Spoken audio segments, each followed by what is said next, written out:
Assalamualaikum warahmatullahi wabarakatuh. Musim COVID masih berjalan. COVID belum berakhir. Jadi di antara perkara yang ada kaitan dengan COVID-19 ni ialah ni. Ni orang panggil dia mask. Orang Indonesia panggil masker. Bahasa Malaysia standard orang panggil pelitup muka. Orang kampung panggil topeng. Ni nama dia mask. Okey. Jadi saya nak cerita penggunaan mask dalam sembahyang. Dalam konteks yang lain kita cerita dalam lain sesi. Semasa sembahyang, terutama sembahyang berjamaah di masjid, di surau ataupun di tempat awam, maka dinasihatkan di antara SOP dah, dinasihatkan kepada orang-orang yang sembahyang ni supaya menggunakan mask. Jadi penggunaan mask ni semasa sembahyang kita pakai macam ni. Kita pakai macam ni. Okey. Bukan kita pakai macam ni. Kita pakai macam ni. Jadi semasa kita menggunakan mask ini, kita tutup hidung dan mulut. Kita tutup hidung dan mulut. Persoalan dia, persoalan yang berbangkit, adakah sah sembahyang kita? Adakah sah sembahyang kita apabila kita menggunakan mask? Kita buat macam ni. Sah atau tak sah? Jawabnya ada dua jawapan. Ada dua jawapan. Jawapan yang pertama atau jawapan yang besar adalah sah. Ada sah. Tapi pecahannya ada dua. Sekiranya penggunaan mask itu tanpa sebarang sebab yang syar'i. Tanpa sebarang sebab yang syar'i, maka penggunaan mask ini atau apa-apa sajalah, kain buruk, sapu tangan dan seumpamanya, menutup hidung dan mulut.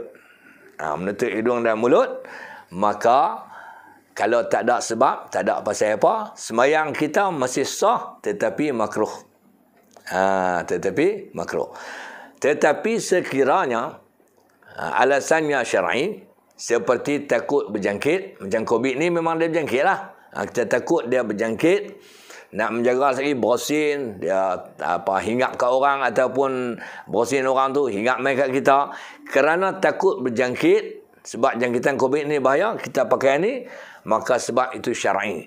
Maka penggunaan mask ketika dalam sembahyang tidak lagi menjadi makruh. Tidak lagi menjadi makruh, sembahyang kita sah walaupun kita menutup hidung dan mulut kita.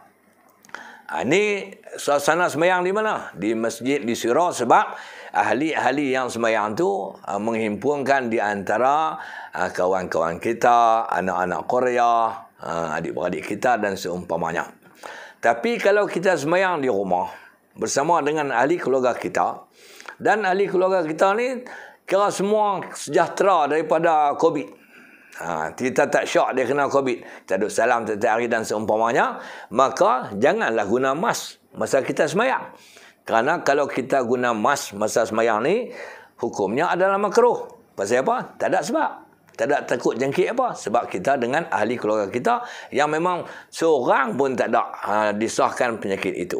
Tapi kalau kita sembahyang di masjid, di surau, sebab kita bercampur dengan kebanyakan orang, maka penggunaan mask ini adalah harus tidak makruh sebab bersebab. Sebab bersebab. Nanti bila COVID dah tiada, habis dah, diisyaratkan COVID dah habis di Malaysia, di seluruh dunia, maka penggunaan mask pada ketika itu kembali menjadi makruh. Faham tak faham? Harap-harap fahamlah. Itu satu. Kemudian